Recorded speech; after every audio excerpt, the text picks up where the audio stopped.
जैसे यहाँ इतने सारे बच्चे बैठे हैं, आजकल इंटरनेट की वजह से अटेंशन स्पैन जो है इंसान का बहुत कम हो गया है, बहुत ही कम है। पहले के दौर में क्या था कि जब हम क्लास में बैठते थे, वैसे मैं कम बैठता था क्लास में, लेकिन जब मैं बैठता था कभी कभी as a student, 40-45 minute teacher के लिए बड़ी चैलेंजिंग सिचुएशन थी कि वो बच्चों को बिठा के रखे। स्कूल में तो टीचर तानाशाह होता है, स्कूल में टीचर क्लास में बच्चे की हिम्मत नहीं कि बाहर चला जाए, जाएगा तो पिटेगा अच्छे तरीके से, तो चुपचाप बैठना है उसको।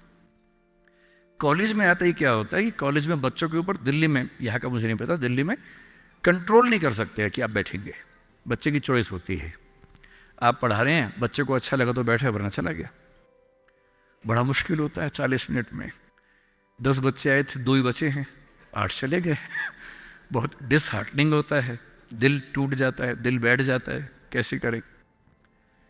और आजकल सबसे बड़ा चैलेंज क्या है, आपने क्लास में कुछ बोला, बच्चे ने खटाक से गूगल किया, बोला सर आप गलत पढ़ा रहे हैं, मैम आप गलत पढ़ा रही हैं, this is the fact, you have spoken wrong. अब 50 बच्चों के सामने किसी ने पोल खोल दिया आपकी, आपका मन कर रहा है कि मैं खून के आंसू रो, तेजाब आँख से निकलने का मन हो रहा है कि इस बच्चे को झुलसा दूं मैं। अरे क्लास के बाद अलग से बोल देता, सबके सामने बोल दिया, इज्जत भी नहीं रखी। तो टीचिंग की दुनिया आजकल बड़ी मुश्किल है। आज की जनरेशन, जिसको क्या बोलते हैं, जेन जी बोलते हैं आपकी जनरेशन को ना, ये जो बच्चे 21st सेंचुरी वाले हैं, इन बच्चों की अटेंशन को बना के रखना बड़ा मुश्किल काम है। ये हमेशा ऐसे करने वाले लोग हैं, इनकी उंगलियां यूँ चलती है हमेशा। 50-100 साल में अंगूठा बड़ा हो जाएगा इंसान का इवोल्यूशन में, जितना अंगूठे का इस्तेमाल आजकल फ़ोन पे हो रहा है, इवोल्यूशन का अगला स्टेप है, अंगूठा लंबा होने वाला है हमारा। ये बच्चे ऐसे हैं कि वीडियो देखते हैं, वो भी रील, 1 मिनट वाली, 20 सेकंड वाली, इंस्टा पे गए, रील देखी, 2 सेकंड में तय करते हैं ठीक है नहीं, खटाक से अगला, फिर खटाक से अगला, 2-2 सेकंड में मामला खत्म होता है। अब जिस समाज के बच्चे 2 सेकंड नहीं झेल पा रहे किसी को, उस समाज में टीचर को 40 मिनट या 50 मिनट क्लास में बैठना है, खड़े होना है, पढ़ाना है। अब मेरा चैलेंज सोचिए, यहाँ मेरे ख्याल से 1000 के आसपास तो लोग होंगे ही, जनरली बैठे ही हुए अब तक। अगर मैं कुछ ठीक से ना बोल रहा होता, अब तक 2-4 लोग ही बैठे होते। कितना मुश्किल काम है। तो अगर आपको टीचर बनना है तो क्या ध्यान रखना है, अगर आप फैक्ट्स और नॉलेज के बेस पर काम चलाना चाहेंगे तो नहीं चलेगा, क्योंकि वो सबके पास है। आपको 2 चीज़ों पर गौर करना होगा। पहला, जितना हो सके इंटरेक्टिव होने की कोशिश कीजिए।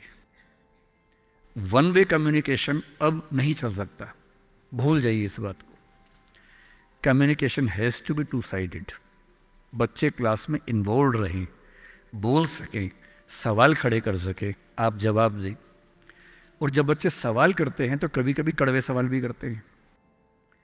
तो आज के समय में टीचर को ये समझना होगा कि वो बच्चों का दोस्त है, मालिक नहीं है, तानाशाह नहीं है। बच्चों से दोस्ती कर लीजिए, और दोस्त कुछ खराब बोल दे तो बुरा भी नहीं लगता है, उस लेवल पे बात करेंगे तो बच्चे टिकेंगे क्लास में। तीसरी बात, सिखाने का सबसे अच्छा तरीका क्या है? 2 ही तरीके हैं, मैं उसका इस्तेमाल करता हूँ। पहला, कहानियों से सिखाइए। हर चीज़ के बारे में कुछ अच्छे एग्जाम्पल्स, कुछ कहानियाँ, कुछ पोइटिक एक्सप्रेशंस, उन सब पे काम कीजिए। और दूसरा, सबसे महत्वपूर्ण, एक्सपीरियंस से सिखाना। और एक्सपीरियंस का मतलब, बच्चे को पढ़ाइए मत कि गरीबी क्या होती है। कभी कभी गरीबी के बारे में एक फिल्म दिखा दीजिए, और हो सके तो बच्चों की उंगली पकड़ के एक गरीब इलाके में ले जाके दिखा दीजिए। और जब बच्चे अपनी आँख से देखते हैं दुनिया को, तो जो उनको समझ में आता है वो किसी क्लास में समझ में नहीं आता है। तो teaching bye examples, teaching bye stories, teaching bye friendly expressions, मेरे ख्याल से ये वो तरीके हैं जो टीचिंग की दुनिया में आज के समय में चल सकते हैं।